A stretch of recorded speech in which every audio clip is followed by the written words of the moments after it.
My name's Eva Mayhabal Davis, and I'm a community and intake paralegal here at UnLocal. We're a community-centered nonprofit that works with the undocumented immigrant community throughout New York City. We provide direct legal services as well as community support and strive to work with kindness in order to support each other along this path. I'd like to take a minute today to tell you about what we are imagining.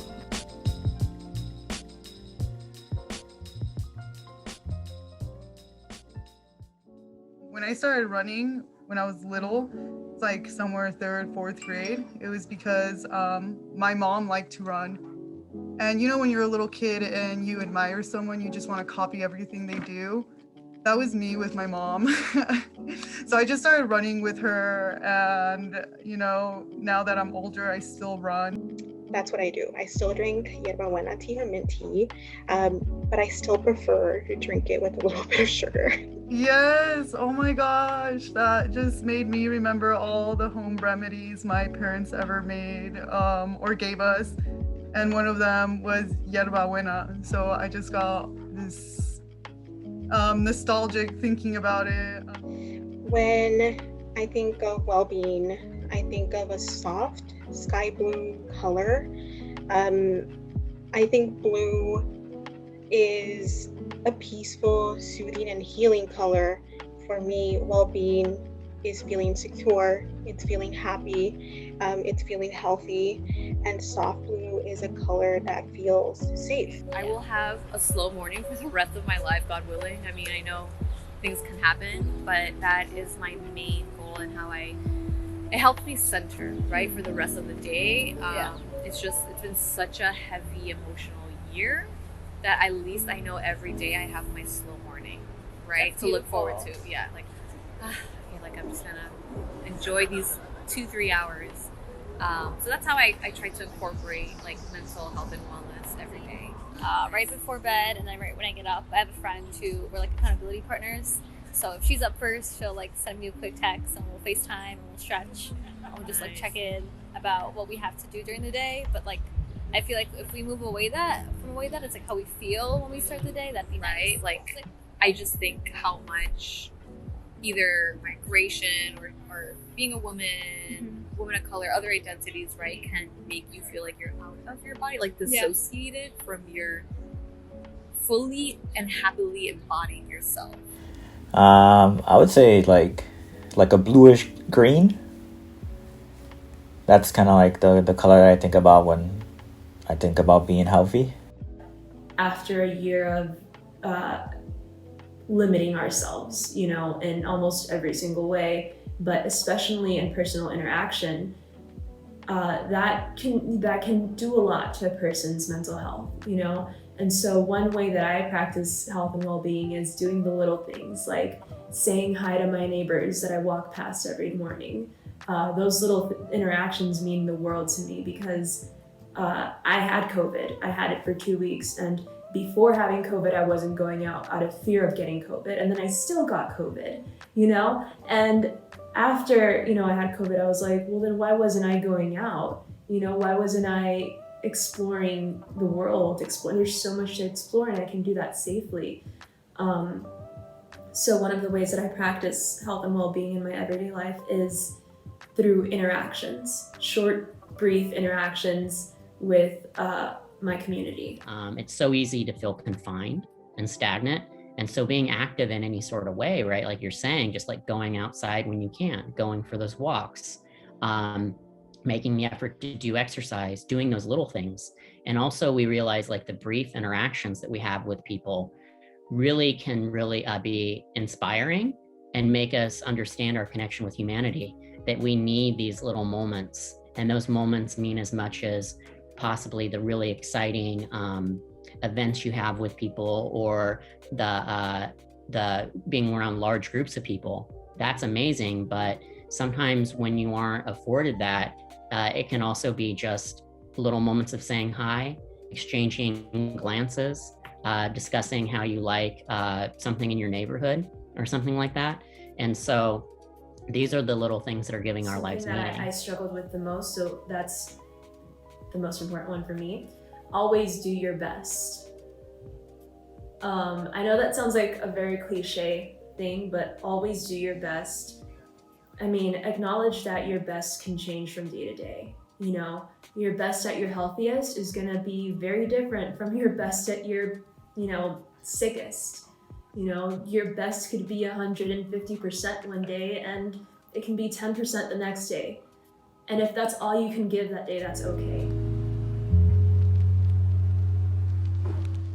The image that comes to mind, I guess, is that very generic image of the world, and then people all around the world kind of connected by their arms. That's what I think about when I think of interconnectedness. I don't know. I think the same thing. I think of I believe they're called like the paper doll chains. Yes, okay. I didn't know they had a proper name, but yeah. The stories that my parents, I guess, shared with me, it makes me realize when I'm listening to these stories that some of the hardships that they've experienced, I never had to worry about. Growing up, I'm very grateful for the choices that I guess my parents made, because thanks to them, I live a pretty comfortable life, right?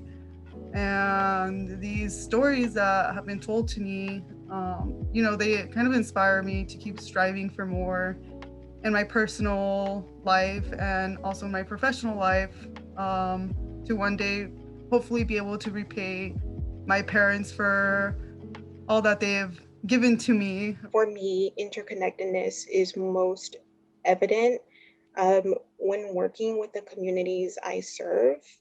So we might come from different parts of the world, we might speak different languages and have traditions that were different, but we're connected by the values that we share. And I think the hopes that we have for a better future.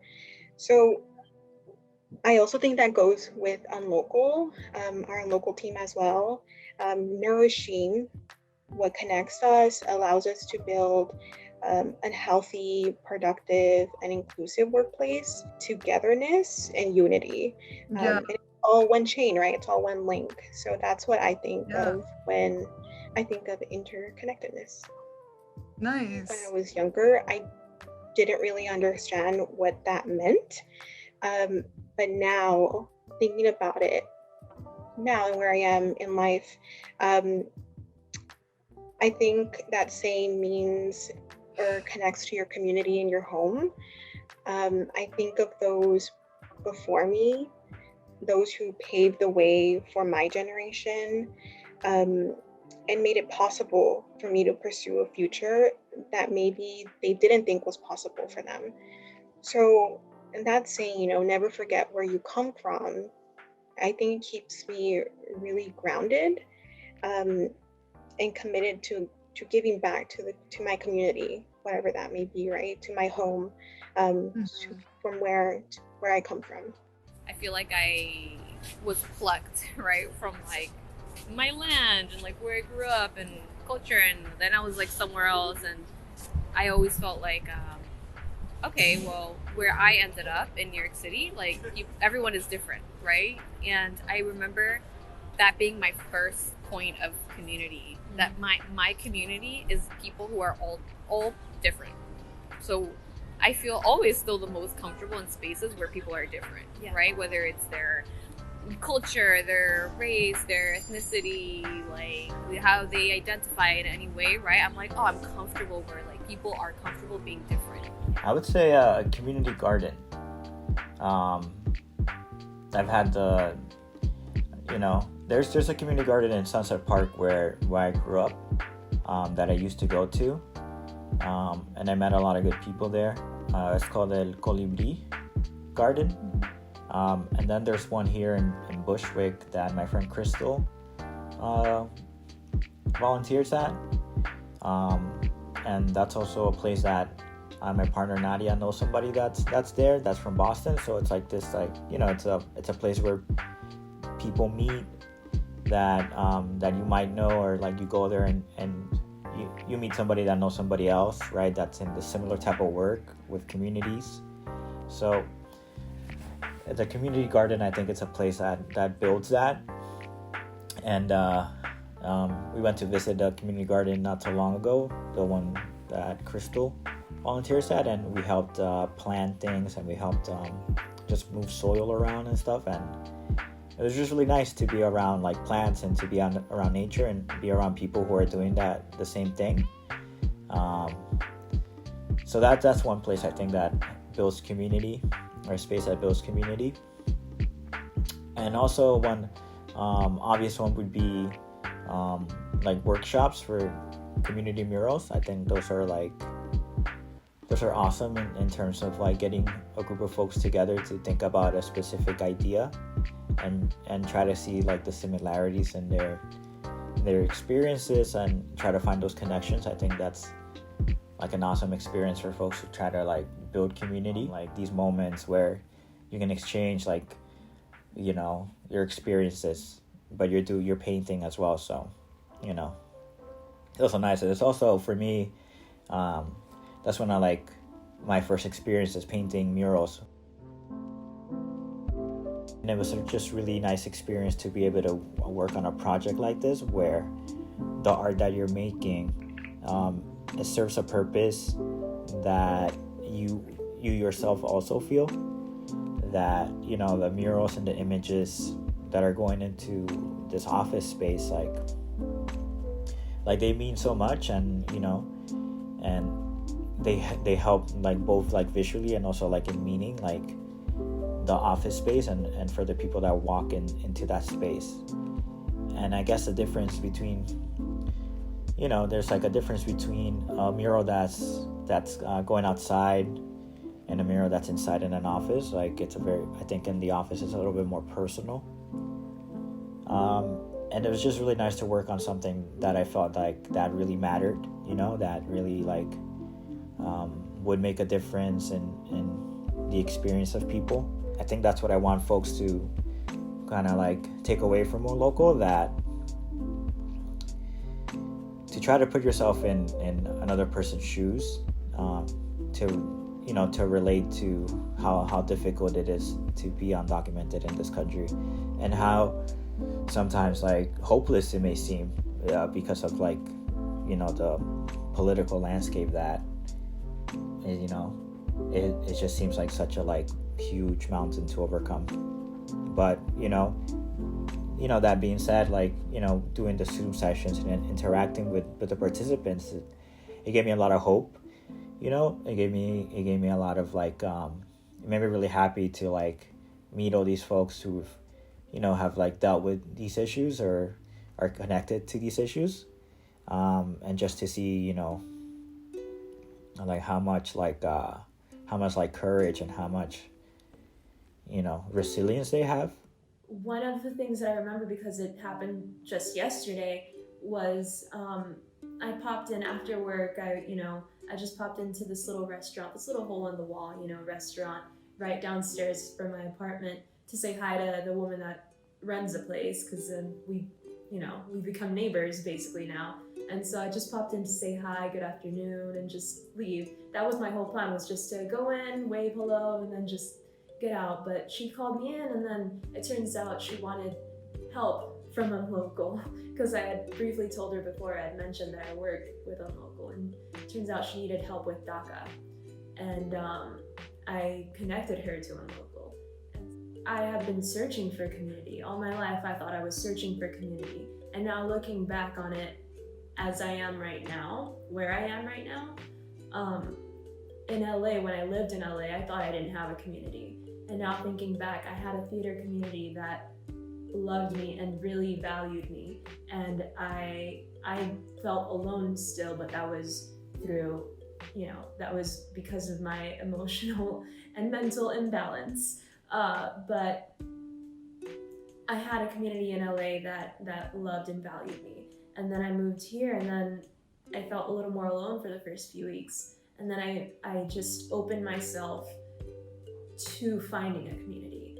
I opened my mind. I stopped shutting everyone out, and I'm the kind of person that is really horrible at receiving help or receiving, you know, advice, because I'm really stubborn. But, you know, once I opened myself to to getting help or just to making new connections, the community kind of found me. Yeah, and that's what I'm hearing. It sounds like you had a real nice chance encounter, and these unanticipated sort of events can happen when you feel open, when you're open up to the world, and that kind of is connected to our work as immigration advocates and folks that come from around the world and open themselves up to the world and a new sense of discovery. You know, people who are looking for more and looking for opportunity. That's how our world opens up, and we can connect with the world at large in a multicultural way, in a international interconnected sort of way. And this sort of openness is within yourself. And if you're understanding yourself and opening up yourself to renewal each day, waking up and understanding this day is a new day and I'm present in this moment, taking that moment and using it or embracing it in any way you can to understand that there's potential there. There's endless possibilities, just like New York City. And that can lead you to a protest. That can allow you to meet a neighbor. That could allow you to meet someone who you are introduced to that can change the course of your life. I remember when I was getting up early to go to run for the Brooklyn Marathon when I lived there. I was with a group of friends and they were all very open, and it was part of an alumni association that I'm a part of. And we just had a conversation briefly with someone else who was going to the marathon in the subway. In subway, sometimes you say hi to people, sometimes you don't engage. But in this instance, we said hi and said if we wanted to run together, we could. So we ran together during parts of it when it was a similar pace. But that person became what is now a lifelong friend over years with the people that were part of that group. And it was all a chance encounter and opening yourself up to saying, hey, we have this one thing in common. How about we participate together for a brief shared interaction, and then taking that even further. And so there's beauty in all of these moments, and you find the beauty within inside yourself. Anything that you like, and especially things you like, you embrace and you live for them. And it's not only that I enjoy it, I like it, but you live for it. We need to really live. We need to be vital and full of vigor and excitement, and to really truly live for things and be a bright light in the world, like we are, a refuge for other people, as a city, as people, as an organization like UnLocal. And so if we're living at our best in every moment, then I think that's something we can do. And that's a mantra that you taught me. I live for that. Live for that, yes.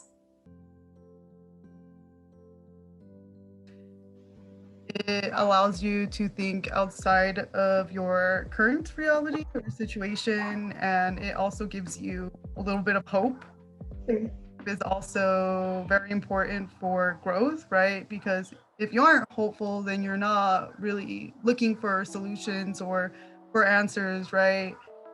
And I think when you're in the process of imagination as well, you have to let go of being too rational or too logical to find different, I guess, come up with different solutions to current situations or answers to the questions that you have. And I think, yeah, that's why imagination is very important for growth. So it's important we stay curious. And also, just like life would be extremely boring if we didn't have a little bit of imagination. Yeah, you're right. And some creativity. So yeah, imagination is, I think, is essential to growing up and staying young. Style, and I daydream. I truly daydream of a world where like people who immigrate here, especially after they've have had to leave everything behind, can have like a happy, holistic, healthy, life. Yeah, I resonate with that a lot. I think about safety. Like if we're thinking bottom line, it's like the ability to feel safe in your bodies and your communities. When you walk outside, maybe your neighborhood, your borough, for that fear to be gone, to be able to talk the language, to wear your clothes, and for people to embrace, I think, more than cultural elements, but the people who bring that culture. You know, it's not about like the food that you really enjoy from that one country. Yeah. It's what about the people who make the food, Right. right, holistically. When an older artist, a friend of mine, told me once, it's kind of funny, but to this day I think about it every time I do something. He said to me, "Lazy man does his work twice," which meaning that if you do something and you don't put your effort into doing it the first time, and you do it, haphazardly, or just kind of like, let me just do it, but not really try, that you're gonna probably have to do it again. So you might as well just try to do it right the first time instead of doing it twice. And that's something that I always think about when I'm working, when I'm designing murals or I'm painting or something. It's like, let me try to concentrate and try to do this correctly, because a lazy man does his work twice, and I don't want to do it twice. So that's one, I guess, words of encouragement of like that I keep with me.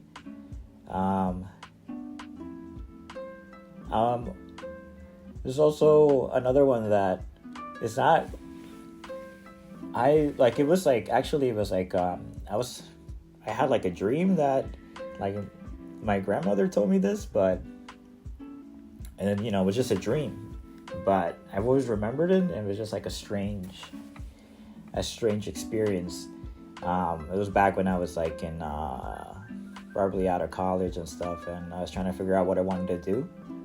I had a dream where my grandmother told me that if bees don't make honey, they die, which I don't know if it's true. I never looked it up, but it kind of like made sense to me. I was like, oh, if bees don't make honey, they die.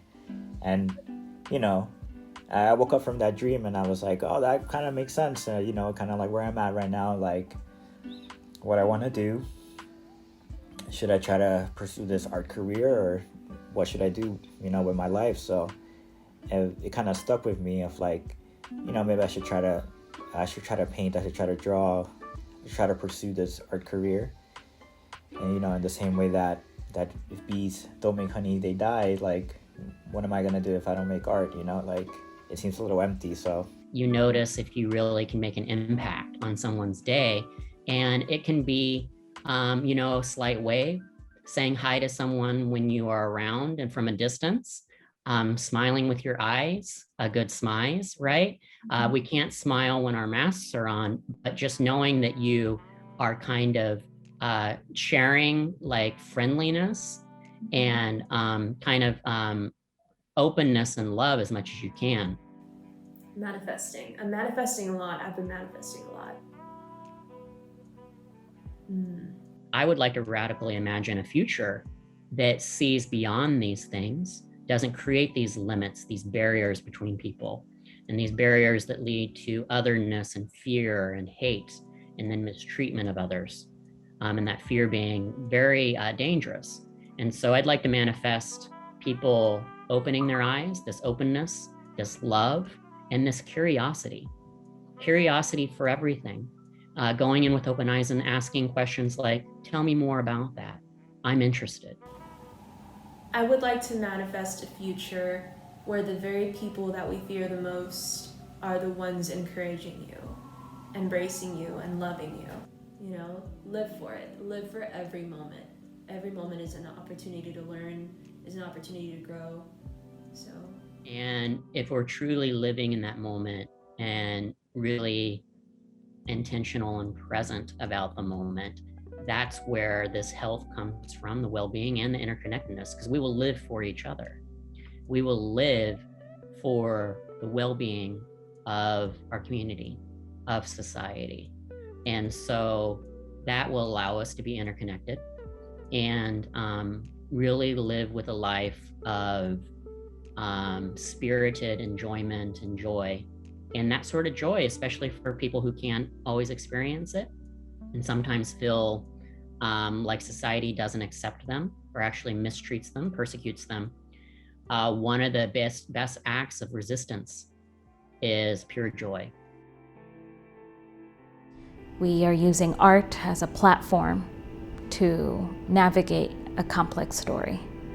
We're using it in order to imagine something better, something bigger, and we're also using it as a tool to dismantle standards. You are welcomed into our space, and we hope that you are welcomed by these images.